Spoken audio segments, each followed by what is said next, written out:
Welcome back to another episode of Soul Coffee, everybody. Today's guest has been a registered nurse for 10 years and is now a functional medicine coach.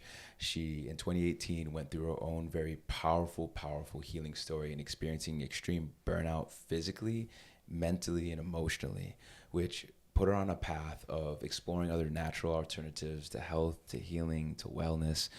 I encountered her right around this time as well too, where her voice then became a very powerful megaphone and PA system for a lot of nurses that were experiencing similar things, being abused by a system, disregarded of their health, and really losing the reverence that they are as a human and as a sovereign being. Ashley has really brought a great charge the last few years as we met at Conscious Initiatives in 2021 up in Phoenix, and that was one of the most powerful experiences I had, being around such a great community and being able to witness her for the first time and to be able to bring her to Soul Coffee to speak to the exhausted provider, to speak to individuals that may have lost their sovereignty and been disconnected from that.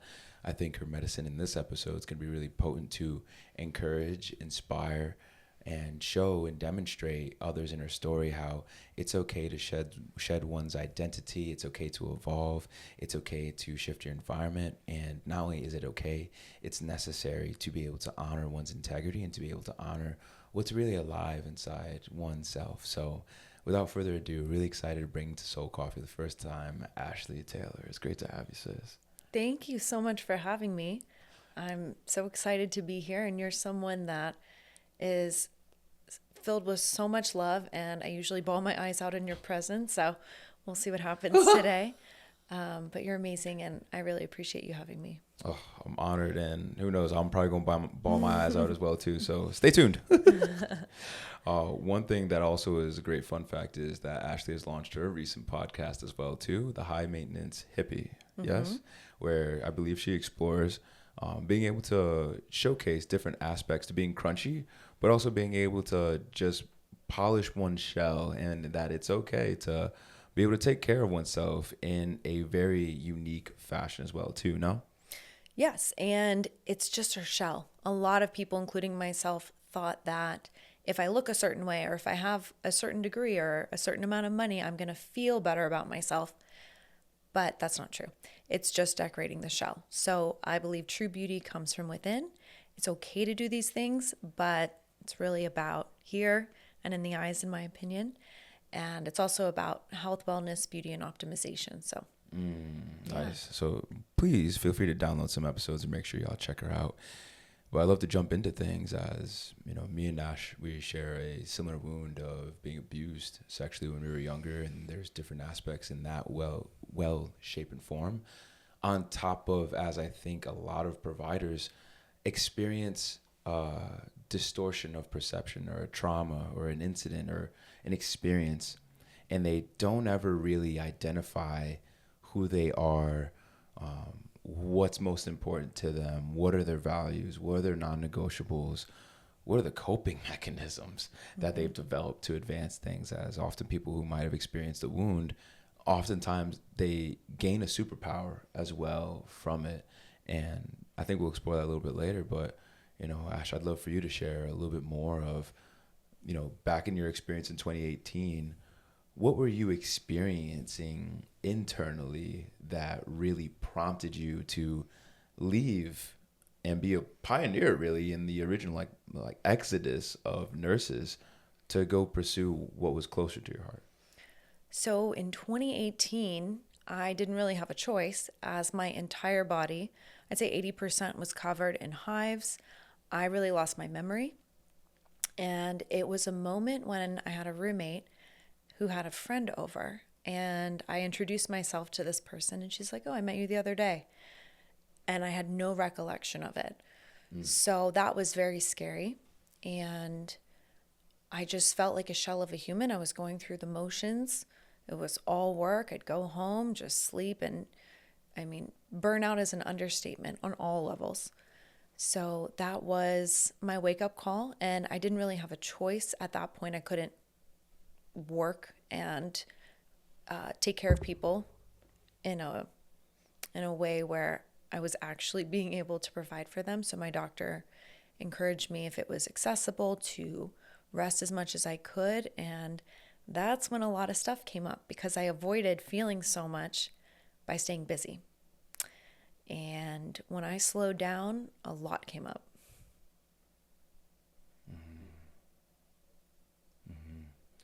Why do you think, for you, it was so hard to slow down and start to give yourself permission to feel those things? Exactly that, because then I would have to feel. And I would do anything to not feel. Any substance, anything that was taboo, just anything to not be able to sit and be present. Still something I'm working on, but I would say that was harder than any hectic shift I worked in the hospital, was to actually sit and feel like, without this job, who am I? Oof. That was my identity. Oof. And I did drop out of high school, so I worked really hard to go to one of the best nursing schools in the country. And that was something that I thought would make me feel happy and fulfilled from within, but it didn't. But at the same time, that was the identity that I took on. So when I was so ill that I couldn't work, then who was I? And I had to sit with that. From your experience, what did that identity provide for you? The nursing identity? Well, being board certified represented that I wasn't unintelligent, which I used to believe because I dropped out of high school. Obviously, nurses have a lot of trust and respect from society.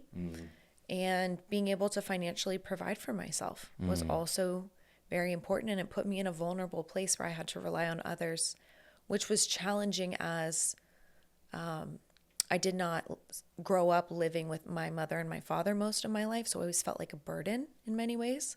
Although I'm grateful for all those people that took care of me, I still never wanted to feel like a burden. So as young as I can remember, I was a babysitter and I had a job. And I mean, I was a workaholic until my body told me that that wasn't an option anymore. I think that's so important in highlighting the concept of feeling like a burden, as a lot of people can feel like a burden, especially if they were previously in a provider role. So to slow down, to have someone else take care of them, it's a really new concept for their physiology, and they don't know how to receive, which is so important of a skill, because if you're out here helping others receive or just giving so freely to others, but we're not allowing ourselves to feel or to receive as well too, well, then I think that predisposes us to burnout, because we're not letting others pour into us, but yet we're not getting poured into, and we're not allowing us to slow down to at least where we can allow our vital resources and our body to truly, truly recuperate, and our mind to truly, truly recuperate. So it's like aid from outside, from the community, is so big to be able to provide us nourishment to the soul, to the mind, to the body. Yes. And we love, at least I love, helping other people. So in many ways, why wouldn't I let others have the gift of being willing to help me? Oh, sorry.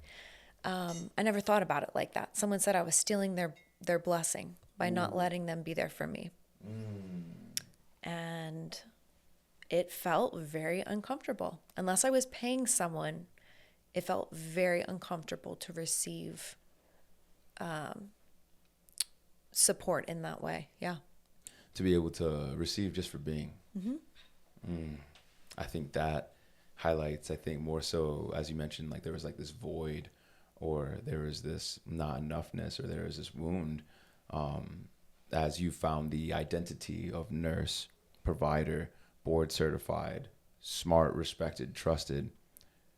When you look at your story, how did that wound or that void first open up and, create space in your heart that you felt like you needed to fill? After 2018? Before 2018, like where was that existing before that? The void of, sorry, could you ask the question in a different way? Yeah, I got you. What prompted you needing to feel that you needed to have an identity to be able to, because you said you used to feel like you weren't smart enough. Where did that stem from? I think that on a subconscious level, not having my mother and father in my everyday life. Now I have more context to the story, but people have children all the time and they say, once you have a child, you'll never understand a love like that. It's the most powerful thing. And I felt like I wasn't worthy of love because the people that made me weren't in my everyday life. So I felt that I was different and that everyone else was worthy of love, but I was a burden. So if I could achieve certain things, then I would be able to get that external validation. So in two ways I received it. One, I always believed I was smart and intelligent. That was never something I struggled with. I knew that if I wanted to do something academically or in my career, it wasn't something that I doubted. Where I doubted it was my ability to feel worthy of love. That was much harder. Why? Because I felt that I just didn't receive that from the people I craved it from the most. So we will do whatever we need to meet our needs.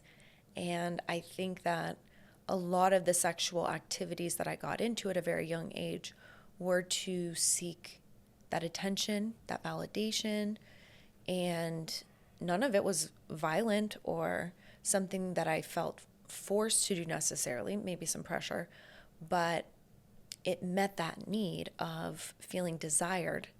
So I put myself in situations that, I feel so sad for my younger self today, but it makes sense why I sought love in those places.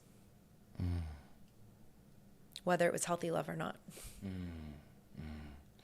Or even if it was love at all. But that's what I believed that it was.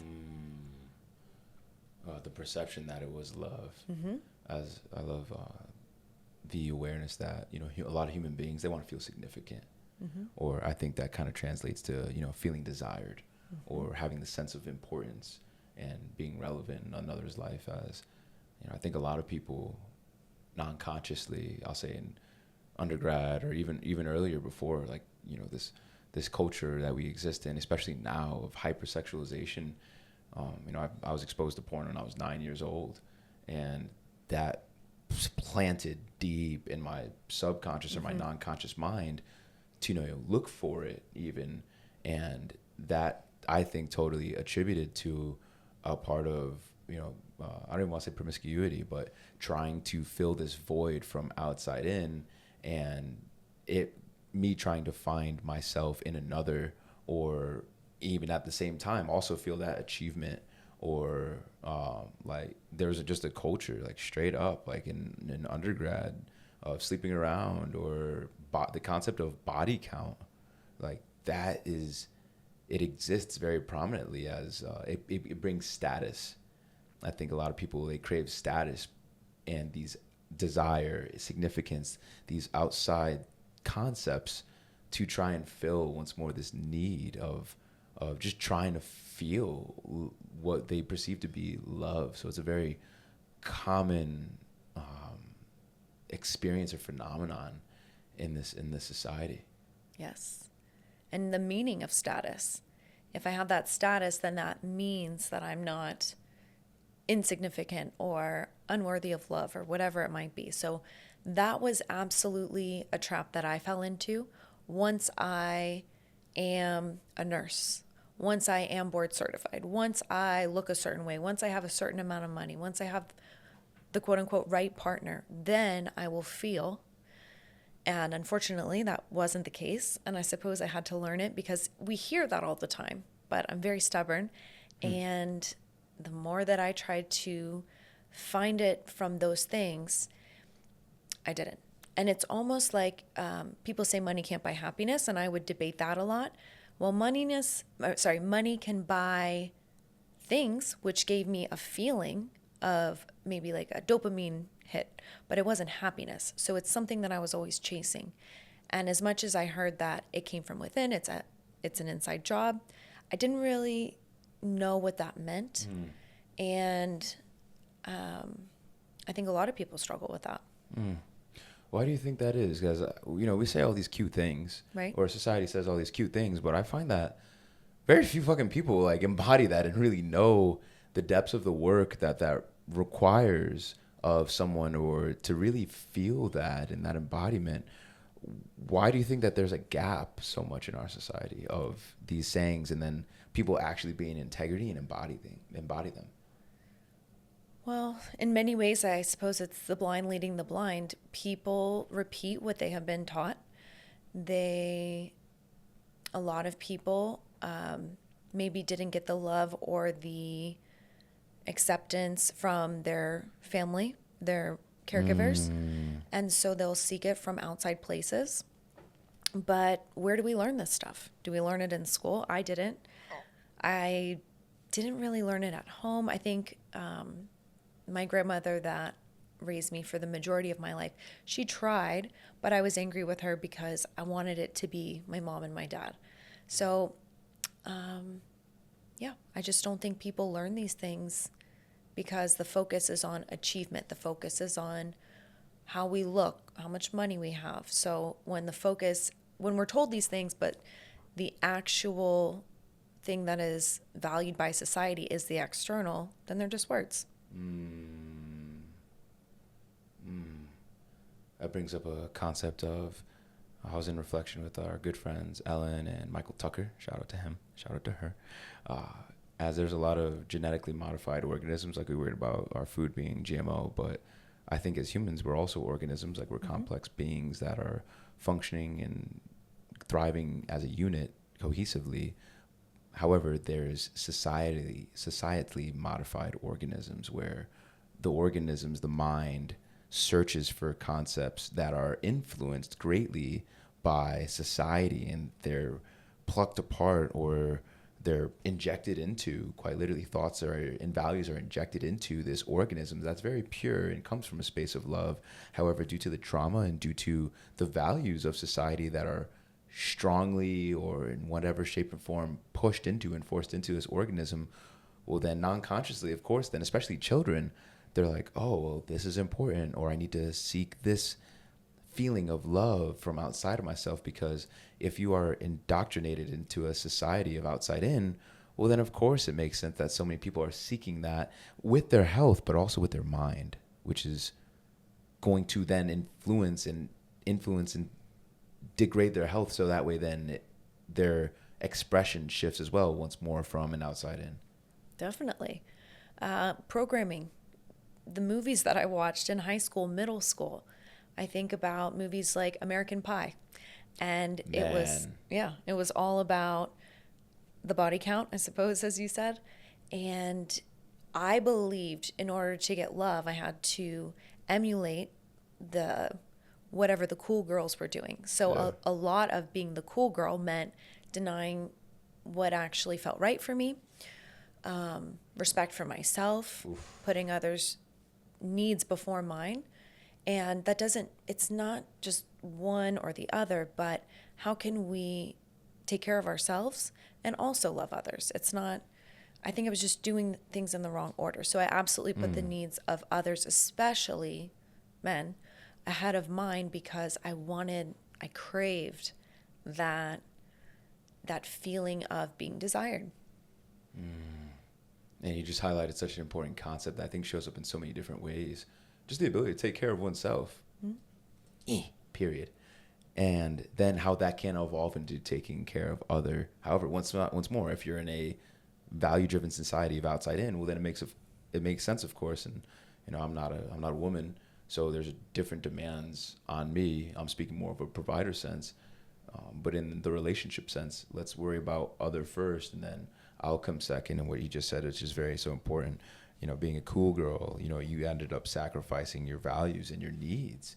And I think that there's these perceptions, at least I'll share, like I had a perception, like I was only one of the few very black or Hispanic or mixed. I was only like few mixed kids in my elementary school.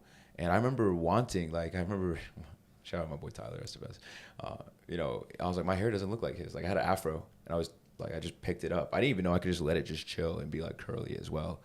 And I was like, I wish my hair did that shit. Or because I was like, that's different, or that's cool, or that's what's common, or that's what's valued. around me. And that might sound silly as being a mixed boy, wanting that. But I think it came from a fracturing of knowing who I was or not knowing who I was, more so. And when you don't know who you are, then you're more susceptible, I think, to then especially outside in. Definitely. What do you think really in your navigation of life helped you craft who you were? I always had wanted to be around people. I didn't want to sit with myself. And then in 2016, when I became a traveling nurse, I drove from North Carolina to California, and it was just me. So I had to sit with myself, get to learn what I liked. And for about a year, I did not have as many friends or social obligations. But in many ways, it was really good because I got to know myself.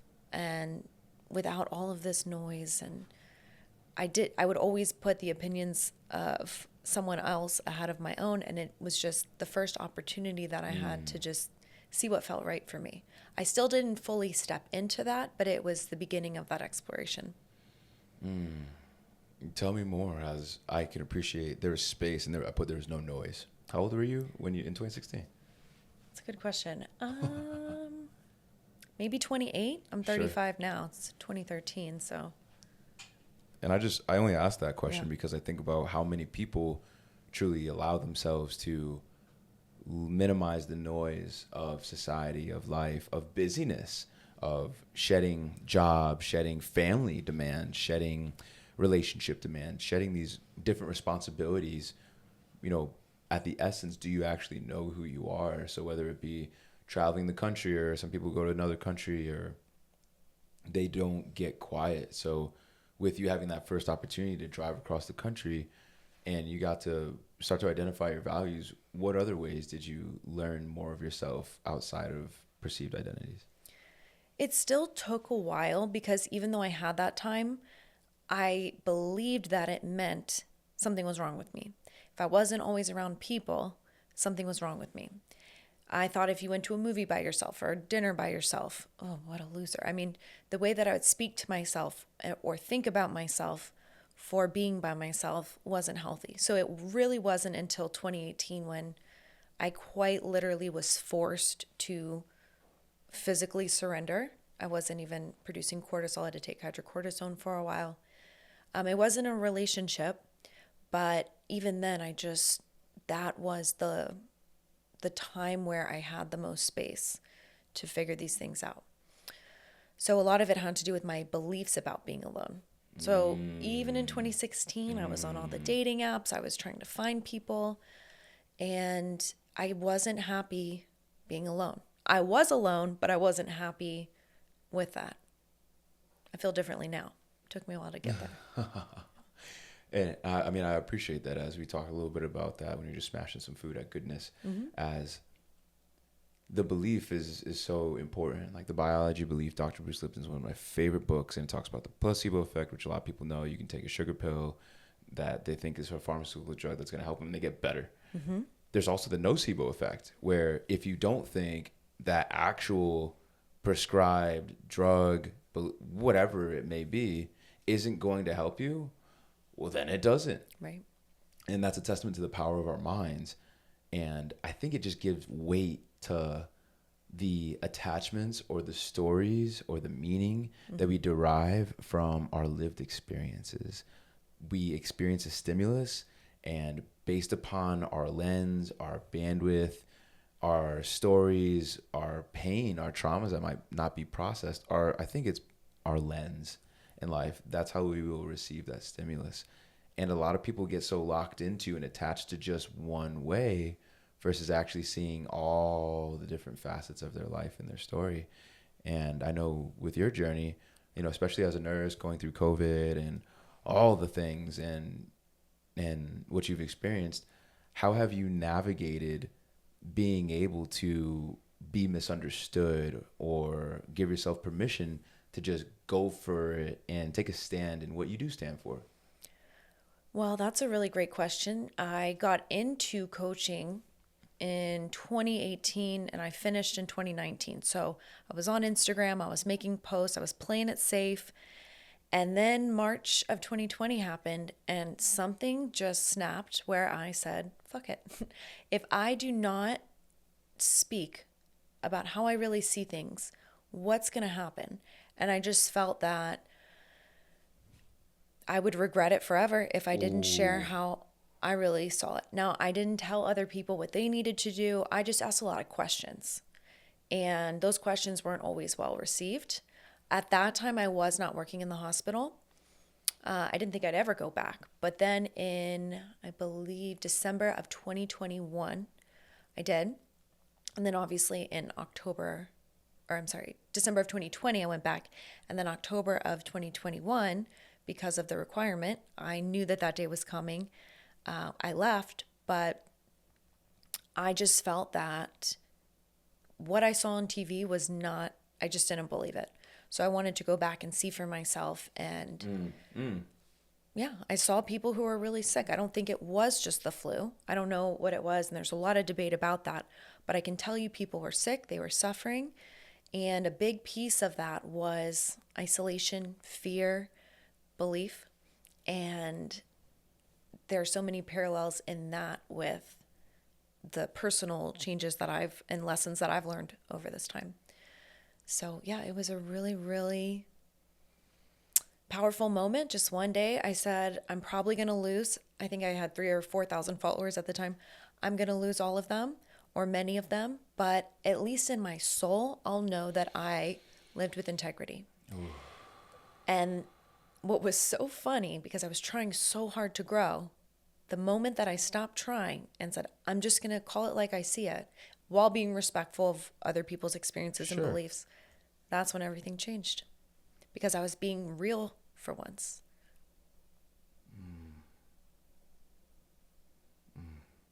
Tell me more of that. What did that then bring up for you, like as you bared your soul like to the world? And yes, you could see you weren't attached to it, but you saw that, then I imagine a lot of energy came in. How did you navigate that second path? Well, there were many people that did not agree with my message. Some were medical professionals that I was very close with. And one person said it's extremely irresponsible that I would encourage people to choose what's right for them. And I said, well, that's where you and I disagree. Because in many ways, I believe there's a lot of ego in medicine. I will say that I'm guilty of the same thing. I'm a board certified nurse. I got to feel special, but it didn't change anything. So I look at humanity a lot differently. I believe in people and their ability to make choices. They're not always great choices. We can educate people, but we are not above someone where we get to decide for them. And that was the difference between, well, even in nursing school, we were taught about the nursing code of ethics and patients' right to autonomy and self-determination. But for some reason, I think largely due to the media, that went out the window in 2020. So I lost a lot of people that used to be in my life, but I was okay with that. It was really hard in the beginning. And then there were people that, of course, strangers online, I didn't have any death threats, but people told me I should take myself out and just really hateful, hurtful things. But I just had to check myself and make sure that I wasn't demanding other people live how I live. I just reminded people of their right to do what was right for them. And no regrets for that. And that's, for me, it's such a juicy human thing. Like the need for autonomy. So many people got that shit like just taken away from them, or even as I say that sounds a little victimized, but for some people it became a very strong choice. You either do this or you don't, and your life, your benefit, not your life, your job, your benefits, your relationships, that will be the cost of then now instead you're choosing to be irresponsible, or you're choosing whatever label here it was to live autonomously, or to, how dare you utilize your free will and you think for yourself.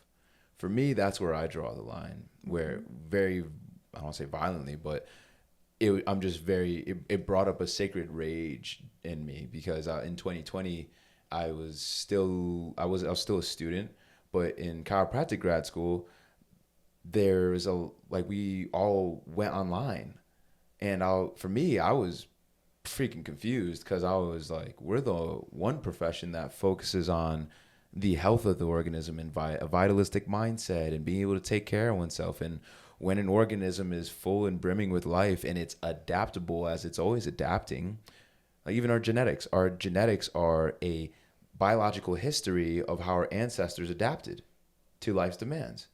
So then for me, understanding the power of the neurology and the immune system and be able to adapt even though it's exposed to something, but two people can drink, this is one of the premises of chiropractic, two people can drink the same water or eat the same thing, one can become violently ill and the other one's just chilling. For me, it becomes a game, or I'm curious, well, what is that? What's the difference? What's causing the difference? So when you share that, I get fired up because autonomy is everything. And that's something where my lineage, bloodline, they were slaves. And there was no autonomy that instead of, oh, you're going to lose your job or whatever. No, it's you're going to lose your life at that point, which is very important to be able to appreciate, because then that then becomes then the extension of the fire within to just allow people to just choose for themselves, but maximizing the information that's available to them. If people are going to make a decision, well, let me just play the role of being able to, well, just so you know, all of this is available versus this just one way. Once more, outside in. Yeah. You make a really interesting point because someone might take something and it's going to affect all of us differently. So I just became the observer in 2020 and 2021. And as the observer, I looked at who was hospitalized, who was sick, what were the themes. And so a lot of people, per the media, were told, if you do this one intervention, you will not be in the hospital. Well, it was with my own eyeballs that I witnessed. Let's say I'd have 3 patients. I chose to work on the COVID unit. 2 of them had their shot and 1 of them hadn't. Or some days everyone had it and some days no one had it. So it was obviously more than just that. And so my stance wasn't, you have to do this, you shouldn't do this, but there's definitely a gap in metabolic health, resilience, and I think there will be other things that come along. So are we going to fear every single pathogen, or are we going to learn to become more metabolically healthy? But a lot of that has to do, it's not just physical, it's emotional health, which can manifest physically. And we were missing that piece. And as I shared with you before, I feel that one of the things that was the greatest gift for the patients that I worked with was just caring about them. I wasn't afraid of these people. I didn't treat them like they were a leper. And I would remind them, if they forgot, what was on the other side, meaning when they got out of the hospital. And a lot of them forgot. They just being in a dark room for weeks at a time, the only person that comes in is dressed in all this gear. It makes a person feel, many of them feel like they're broken, and it was very isolating. So obviously the physiological care is important. If you have low oxygen saturation, let's get you some oxygen. But we need someone to care too. And I love the saying, we don't care how much someone knows until we know that they care.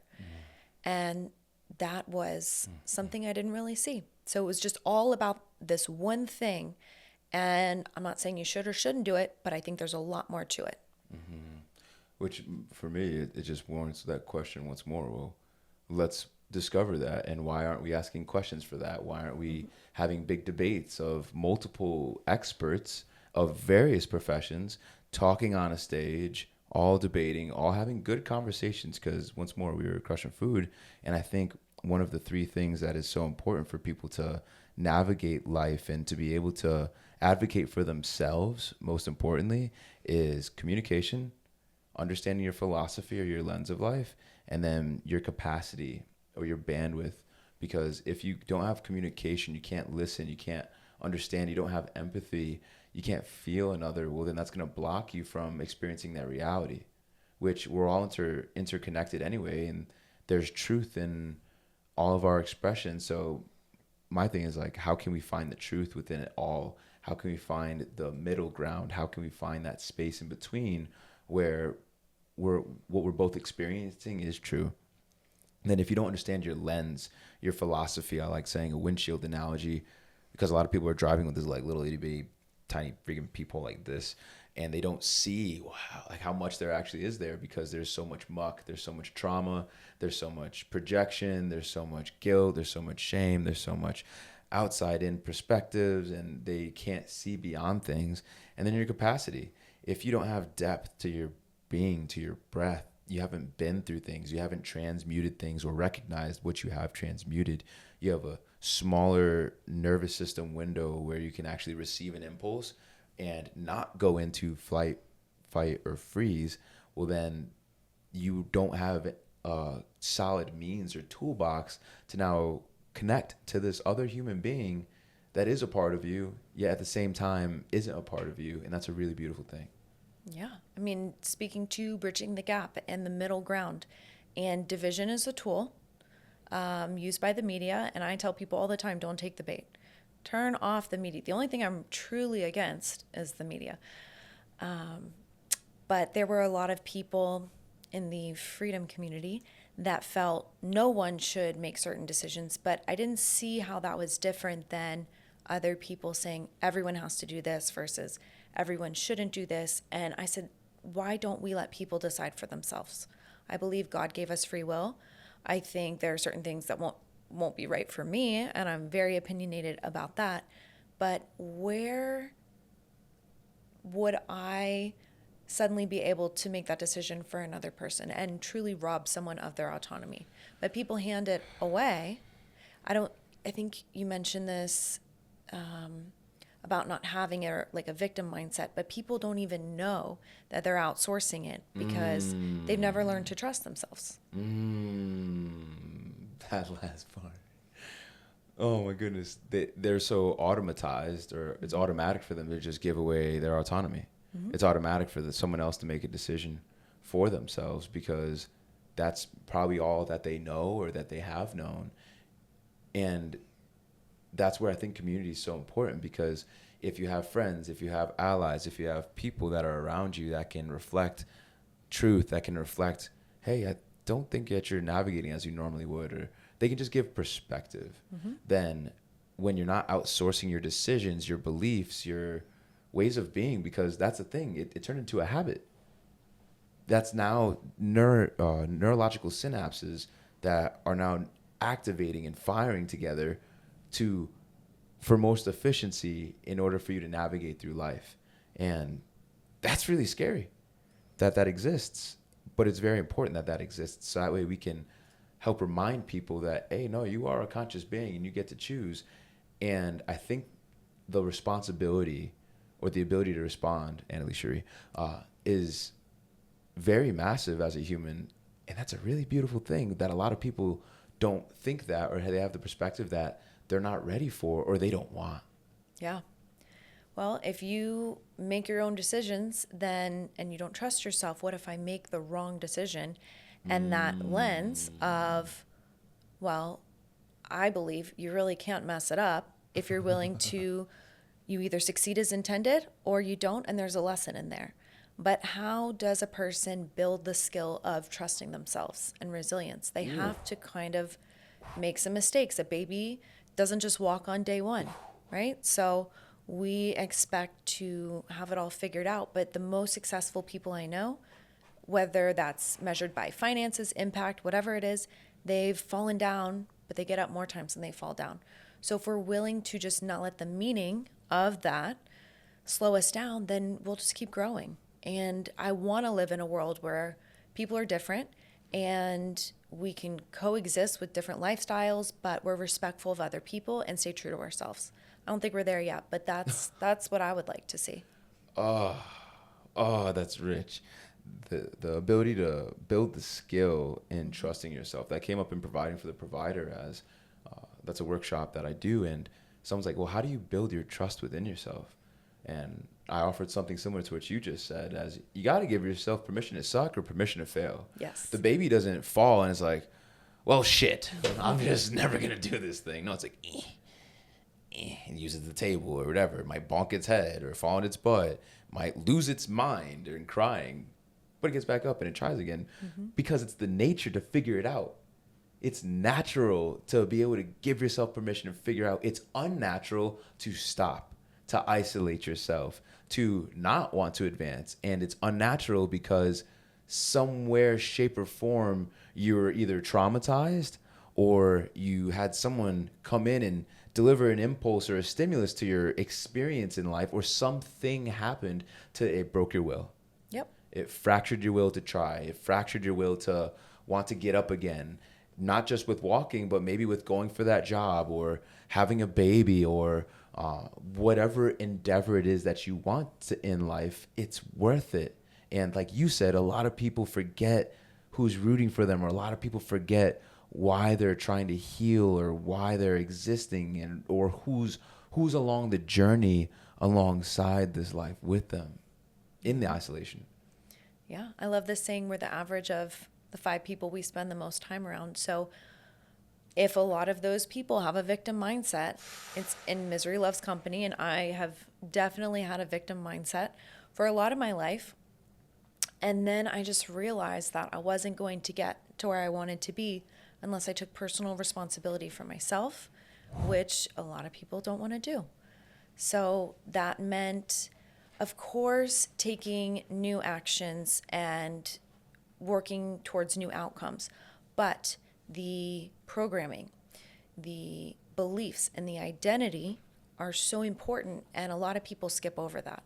So who we are being is just as important, if not more so, than what we're doing. Because you can do the same action from a place of love or fear. You know, I'm working out because I want to be healthy, strong, resilient, or I'm working out because I don't want to feel like a lazy POS or some negative thing. So the story, the intention is important. The story we're telling ourselves, and, you know, who we are being. So many ways I want to go with that, as it's about the energy, as you don't have to be who you always were. That's something you said, and it just charged me up, because ultimately it is an energy. Oftentimes a lot of human doings are doing things because they want XYZ, when focus on the energy, embody that energy, feel that energy, and let that empower, inspire your what or your actions, and then who it is that you actually are, because you're embodying that energy. And the energy is what brings the matter, the body to life. The energy is what people perceive when you walk in that room, PPE gear or not. They feel you, which is something that's very innate and intrinsic, and I think very primordial to us. As you know, if we were perceiving our ancestors, you know, a hostile human, well, then they would grab their spear and they would need to defend themselves, versus someone that's just coming in peace. And I think that a state of peace is actually what's natural to the biology. And I think that's also why it requires a level of mastery, a level of shedding what isn't you, to get back to the core of you, which is love, which is peace, which is existence, and just life really unfolding for people. And, you know, one question I have for you is, when you were in that victim mindset, or before you took the leap of faith that you would, you know, what was it that you were afraid to feel? I think I was afraid to feel a sense of responsibility for my own suffering, because if I could blame it on someone else, then I didn't have to look at my role in the situation. And I know that for a lot of people, the word victim is very triggering, and that doesn't take away from the pain. You know, all of the pain that I experienced was valid, but the story I was telling myself about that is what kept me stuck in that loop, because I believed I'm a victim, and what types of people am I going to attract from that place? So I had to just really take a deep dive, look at who I was being, and unlearn a lot of things, and just be honest with myself, and learn to love and accept, even if I didn't like all of the parts of my story, even the not so glamorous ones. And there are things, especially on Instagram, a lot of people only want to show the polished version. But I do my best to share stories that aren't so glamorous, so people can realize that what has made me a happier person is just embracing it all. And it's, for me, that just comes into leaning the fuck in, do whatever it is that life has faced you or gifted you. There's the saying, you know, life doesn't happen for you. Dr. Blaze, you talked about him before, you know, life happens because of you. And the ability to be vulnerable, I think, is so necessary for the human being because, you know, when we're running around naked and shit, that just was our state of being. This modernized society has tried to push, or I think like brush things underneath the rug. Let's not talk about that. Like, let's not talk about all the kids getting abused sexually when they're, even before they're 18, or physically, mentally, emotionally, like sexually abused. That makes up the majority of trauma actually in the world, with some research that's come out from a study from the University of South Carolina Medical Center, where it was 53%, I think, of a study of a few thousand people was physical abuse. And then the second one right underneath it was sexual abuse.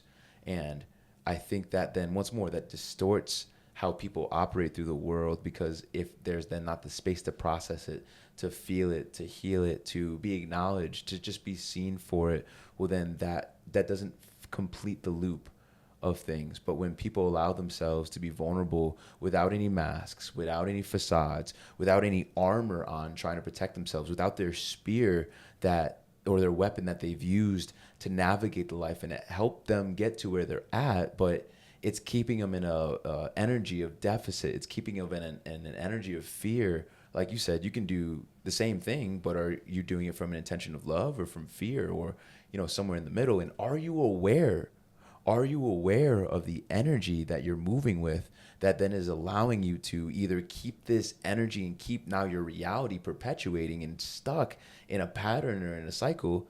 And then are you aware if that's serving you or not? Yeah.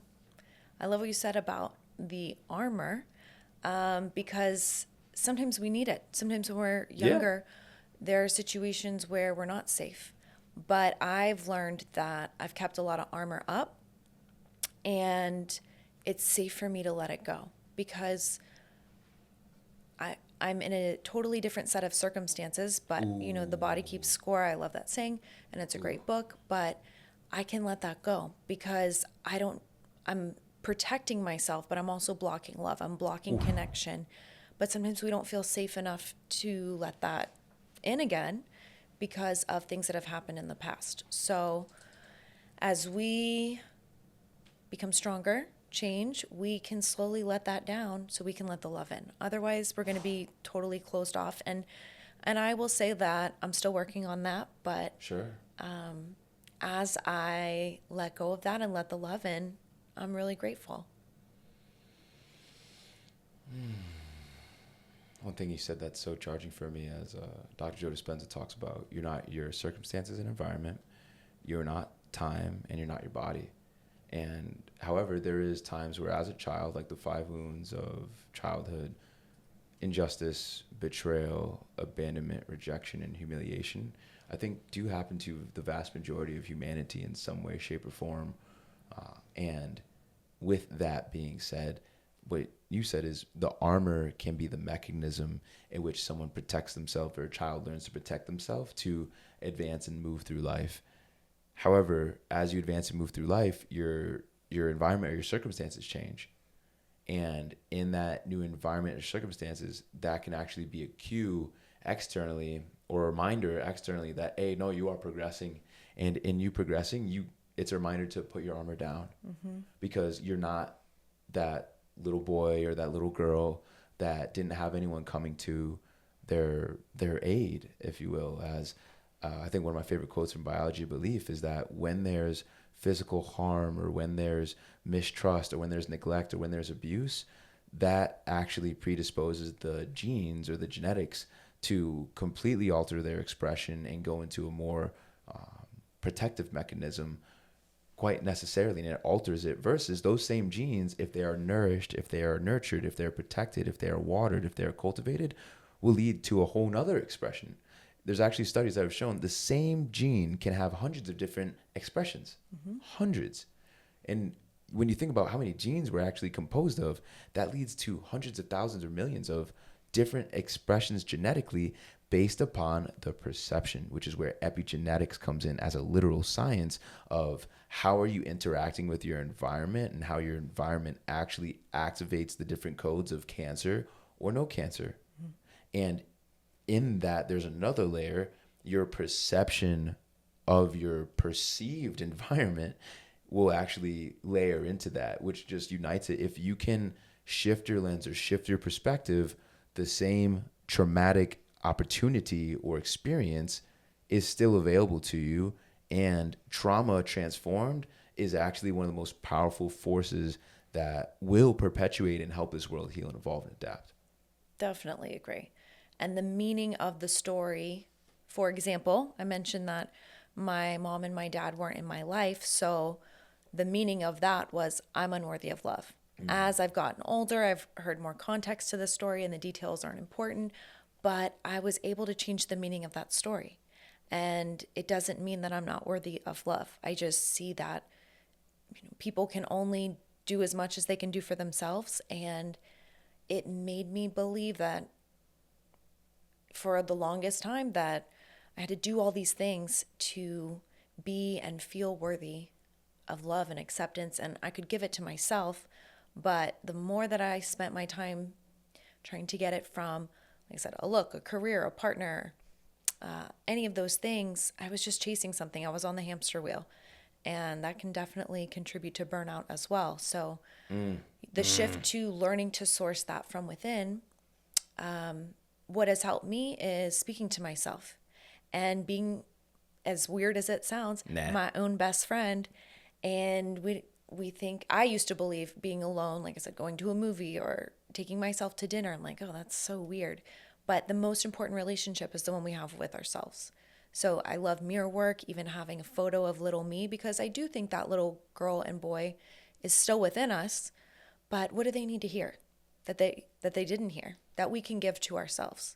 And that's the start of learning to source that fulfillment from within. Or we can wait to hear it from somebody else. But it's such a beautiful gift we can give ourselves. The ability to nourish yourself from self's past in the now, and be able to gift her or him that love and those words of encouragement that will help them move some more. As I think a lot of people, they just get worried and fearful and they don't move, which is, a freeze. But in not moving, you are missing out. And that's also a move, because life is going to keep happening around you. And it can be an invitation to melt. Like I picture people being ice cubes sometimes when they've been frozen by trauma or hurt or pain or whatever it may be. And when you can get around the environment, the people, the community, the whatever stimulus that you perceive in your five senses, and it gives you the opportunity to melt away, then it allows you to become more dynamic and fluid, which is then in how you melted yourself can then be codes in the medicine that other people need to hear. Kind of like people listening to this, I imagine, that are hearing your story and, how you're able to navigate back to a place of integrity within yourself. Yeah. I'm still working on it every day, and it's okay to not be at the finish line, whatever that looks like. But I do believe I should only compare myself to myself. Am I a better version of myself than I was a year ago? Am I kinder to myself? And one thing that's very interesting about the inner child work is, would we speak to ourselves, our adult selves, the way that my self-talk was not always the most loving. But if I saw a young child, I wouldn't speak to them that way. So why was I speaking to myself like that? And when I remember that person is still inside of me and she's listening, that really helped me change a lot of how I spoke to myself. Having reverence. And if that's a tougher concept to grasp, would you talk to your favorite patient? Would you talk to, your favorite human, the way that you talk to yourself? As that can be, when you recognize the gap, that's the space where we get to work into and examine once more. Well, what is that? What is keeping you there? Or what's the attachment? Or what's the meaning of the story to that? Like, why do you keep doing that? Which I think one of the final question is, as you've navigated through your awareness throughout your life, what has been your number one coping mechanism that allowed you to make it or advance this far in life? A healthy coping mechanism, or Just whatever it may be. 'Cause I think coping, that's all. Yeah. well, some unhealthy coping mechanisms were using any form of substance to not feel, but on the contrary, allowing myself to feel has been one of the coping mechanisms. And just sitting with emotion and knowing that it will pass, and that if I don't feel it, then it's going to stay there. So before I would avoid anything that was uncomfortable, I would distract myself, stay busy. And the more that I can just be honest about how I'm feeling, I find that to be what is allowing me to set myself free more and more every day.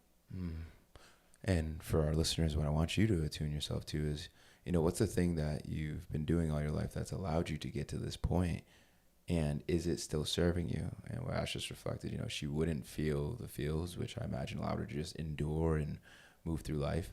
And as she switched this awareness, now she's able to actually feel. So it doesn't necessarily, I don't think, need to be the opposite. For me, my coping mechanism was my ability to transmute anger or pain into life or into some way, shape, or form to advance in life. And that's like a wound that you keep cutting from and cutting from. However, when now I have that awareness, it's like, okay, well, how can I actually move from a sense of love and sustainability versus trying to look for pain or trying to look for being humiliated, which was my wound. So that way then it can fire me up to then, go crush life versus, well, let's just love life and gratitude and have abundance for what's around me and my community and my roommate and our home and my family and the relationships I do have and the people that are believing in me and cheering me on. Like, how can I just focus on them to draw that life force from? Because once more, I asked that question so that way y'all can move more sustainably versus moving from a state of deficiency, of lack, or some of the lower vibrating emotions, which is energy. However, is it where you want to be? Right? What's our emotional home? Mine was not the highest vibration, but it's okay, I think, to feel all of those emotions. I just don't Yes. want to stay there. Yes. And I also went on the opposite end of just not toxic positivity, but just trying to be excited all the time. And it's like, it's okay to feel it all. Just how can I feel it and shift back to where I'd like to be? Right. We're supposed to ride it. We're supposed to feel it all because there's different codes at all the different levels and all the different shapes and forms. Even shame and guilt, I think we're supposed to experience those because they give us very clear awareness of like, hey, no, not there. Yeah. The human experience. Man, it's so full. And I feel so grateful to be a human because it is an experience and it's fascinating times, but I think it's important times. As now is the time.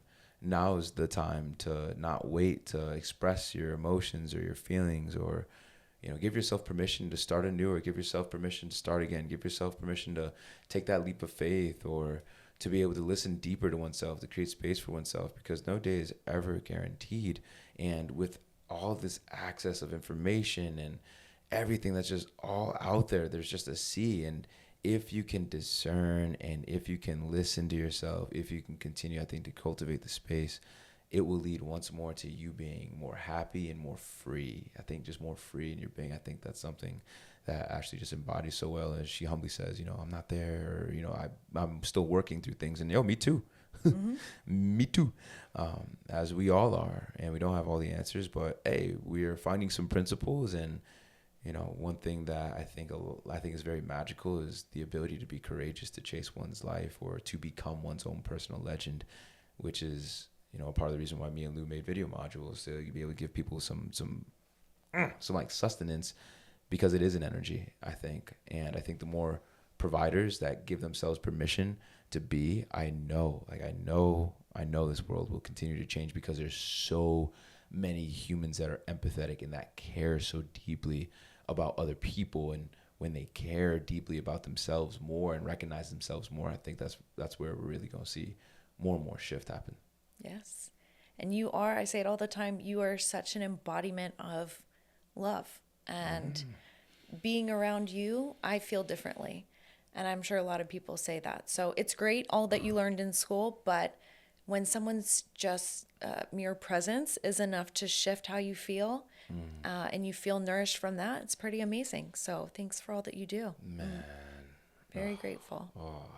I receive your very lovely and wonderful reflection. I'm so grateful and, honored. So honored.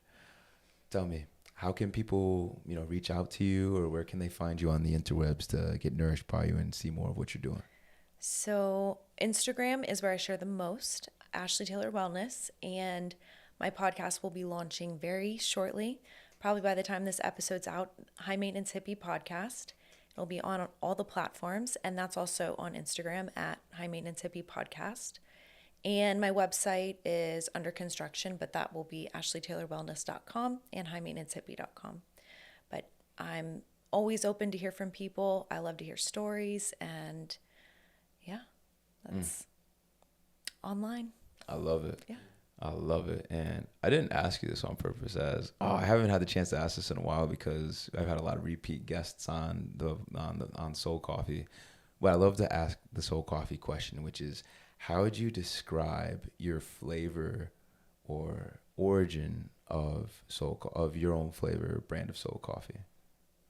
What are the traits to it?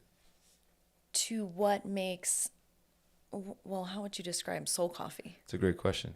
So, like Dr. Danielle is bold as shit. Okay. Black and just as is, powerful and potent. How would you describe your flavor of Soul Coffee to the world? In terms of coffee? In terms of coffee, drink per se, if you will, as well. I would say strong, bold, and hot. Well, at least striving to be. But yeah. Hot. We'll take it. Yeah. Served hot. Yeah. That's new. Yes. I always love seeing how people's brains work. It's so good. Oh, well, everybody, thank you so much for tuning in to another episode of Soul Coffee. I say this with all of me every time, as it's so humbling every time I get a message, every time I get a review, every time anyone texts me a screenshot of them sending it to their friend, or they needed that or whatever. Like, keep those coming. I thrive and I do really well with feedback. And as my community, y'all provide such a potent reframe for me, or like you add more coal to my fire. So feel free to keep those things coming. I'd really appreciate it, as we're not running ads on this thing. It feels good to make it nice and organic. But however I can feed you, please just stay tuned in. We got the Healing Essentials class for my people in Tucson, June 7th. We have Breaths of Awakening, June 14th. We have Providing for the Provider, June 11th. We have a movement, breathwork, and meditation and cold plunge workshop, I believe the 18th as well too, led by Dr. Ev, and we're collaborating with Tucson Cold Plunge. I'm gonna be at the Arizona Sands Club June 20th, leading a workshop on mastering self and mastering mind, and probably other cool shit. So June is a very packed month. Oh, and we got dinner with the chiropractors June 9th at it's a nice sexy spot, Cookout. Yeah, there we go. Or Culinary Dropout. There we go, not Cookout. So I'll have a whole list in the show notes of all that we got going on. Please tune in to Ash and all that she offers. Such a powerful, dynamic human being, as I'm sure y'all got to appreciate. Share this with a friend and send any feedback at all. And may y'all have a beautiful rest of your week. And I can't wait to keep this train going, as I'm going to be dropping more solo episodes on a other week basis, and then interviews on another week basis. So they're dancing. So got the vision forming, got some stickers coming, got some shirts coming. So I love y'all. I appreciate y'all. Until next time. Peace.